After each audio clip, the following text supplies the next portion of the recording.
This is Mick Foley. This is Harley Race. This is Shelton Benjamin. This is Mr. Wonderful Paul Orndorff. This is the Monster Abyss. And this is Daniel Bryan. This is JBL, and you're watching the MWF. Be there live.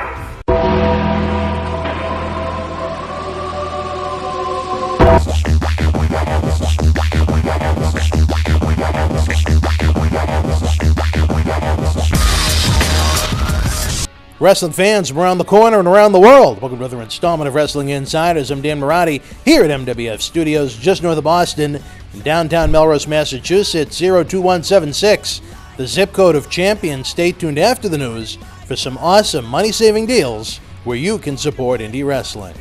Wrestling fans, let's review WWE Backlash, the first SmackDown brand exclusive pay-per-view of the new era, September 11th, 2016, from the Coliseum in Richmond, Virginia. I have some strong opinions I'll share at the end of this video. On the kickoff show, Baron Corbin defeated Apollo Crews. This match featured two athletes brought up from NXT WrestleMania weekend and were given strong pushes right off the bat, with Corbin winning the Andre the Giant Memorial Battle Royal and Crews being given an undefeated winning streak. Both have stalled in recent months. Both have come off as bland. Neither guy is showing much personality, and that's half the battle in 2016. Crews is an outstanding athlete. Corbin has size going for him. I feel both men could have used more seasoning in NXT, even if both the Raw and SmackDown rosters are paper thin and need as much help as they can get. Commissioner Shane McMahon and General Manager Daniel Bryan opened Backlash, running down the big matches lined up, and announced the Women's Six-Pack Challenge would take place then and there. Becky Lynch defeated Nikki Bella, Carmella, Natalya, Naomi, and Alexa Bliss to become the first SmackDown Women's Champion. It was a so-so match, but it was really a neon light on how thin the women rosters are in each brand right now. I continue to believe WWE made a mistake putting two extremely small women's rosters on each show instead of having one solid division exclusive to one program that I suppose could have been countered with the exclusive Cruiserweight division on the opposite show. Putting on repetitive and indifferent women's wrestling isn't going to make it stand out as something special, as WWE has been extremely successful doing for the majority of 2016. The Usos defeated the Hype Bros in a tag team title tournament second chance challenge to replace American Alpha, who were forced out of the tournament after Chad Gable was injured by the Usos. I like the new look for the heel Usos. No more face paint, no more neon colors. They were in all black for this one. I enjoy the Usos very much, but it was time for a change. Let's see if the fans enjoy booing the Usos as heels as much as they did for being Roman Reigns' cousins. WWE Intercontinental Champion The Miz retained over Dolph Ziggler. Well-paced match. Ziggler's story continues to be presented that he's the guy that loses the big match over and over again. The fans were hot for Ziggler leading into SummerSlam when he had his championship match against Ambrose, but that heat has simmered and then some. I believe Ziggler would be much better off as a heel at this point. Bray Wyatt came out for his match against Randy Orton. It did not take place, as Wyatt was shown attacking Orton earlier in the night. News broke online earlier in the day that Orton wasn't cleared to wrestle yet by WWE doctors returning from an injury. Wyatt had Orton counted out, and as Wyatt was leaving, it was announced that he would have an opponent after all, and that it would be Kane, bringing back to life what was their feud from last fall, headed into Survivor Series, I suppose. Kane hasn't had much of substance since. Kane won the no-holds-barred match as Orton came out with his leg wrapped up and RKO'd Wyatt. Easy pickings for Kane, who finished him off with a chokeslam. Rhino and Heath Slater defeated the Usos in the finals of the SmackDown Tag Team title tournament. Slater not only becomes a tag team champion, but also earns a contract with SmackDown. This was a fun interview after the matchup with the champs. WWE's done a great job getting Slater over since he was the odd man out of the draft. Also nice to see Rhino being given a chance to do something during this run with WWE. Rhino's been very effective since his return in the positions given to him. In the main event, AJ Styles defeated Dean Ambrose to become the WWE World Champion. Die-hard fans across the world were thrilled that the former TNA and NWA World Champion had his shining moment in WWE, a moment many never, ever expected to happen.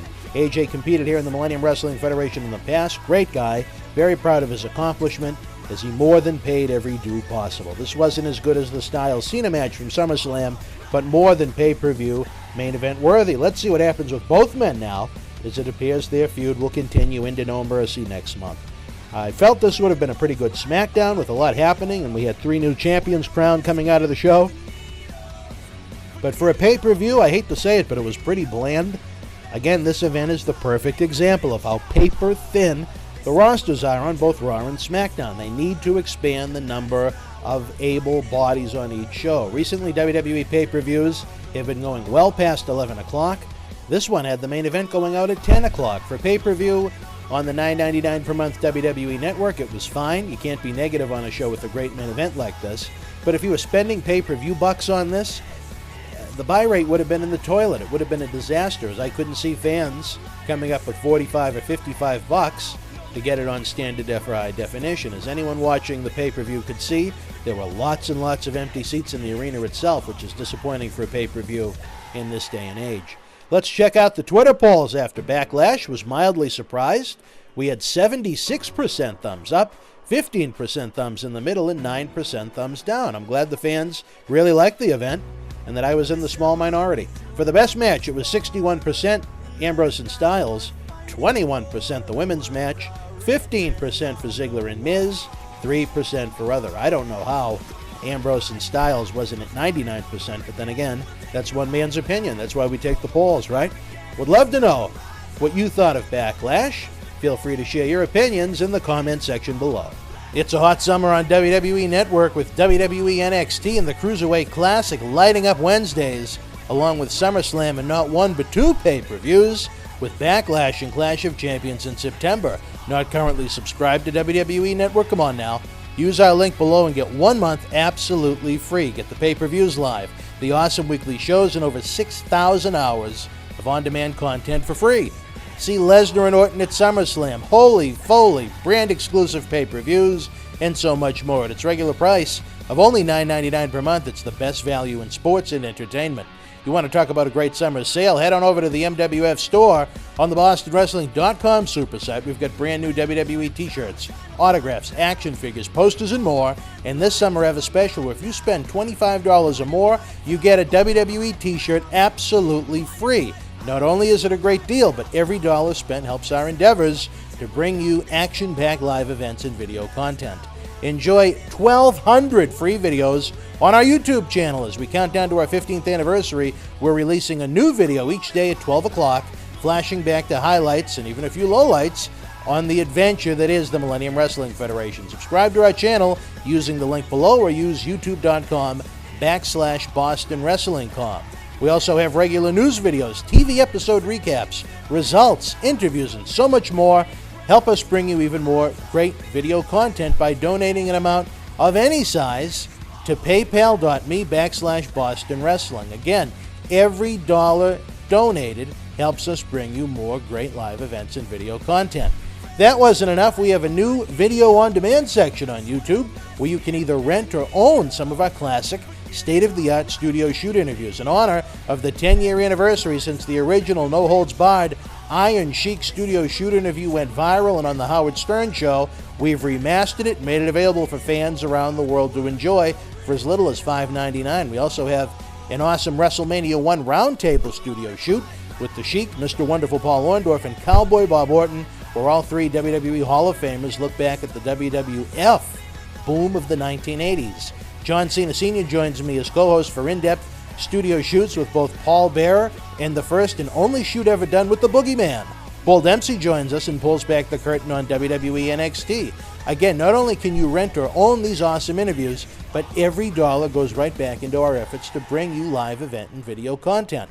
Another easy way to help our efforts is to use the links below or on the front page of the BostonWrestling.com super site to do your shopping on WWEshop.com, Amazon.com, or Walmart.com.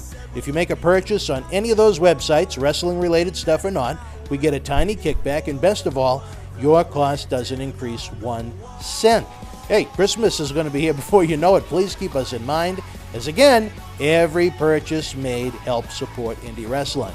Last but not least, have a free ride on me with our friends at Uber. That's right, if you've never used Uber before, get a free ride up to $20 on the house to try out their great service. Forget about overpriced taxi cabs. Uber service is great. The cars are clean. The drivers are some interesting folks. Use the link below and see for yourself. I tried Uber for the first time last October in New York City for the WWE Madison Square Garden event, and I've used it regularly ever since. You won't regret it. Running out of time here, folks, as we approach our 15th anniversary. Don't miss a day on the BostonWrestling.com super site, as you never know what's going on in our world. Like us on Facebook.com/MWF Action.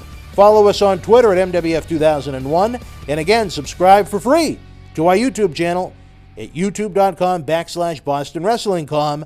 Until we speak again, folks, you and yours, be well.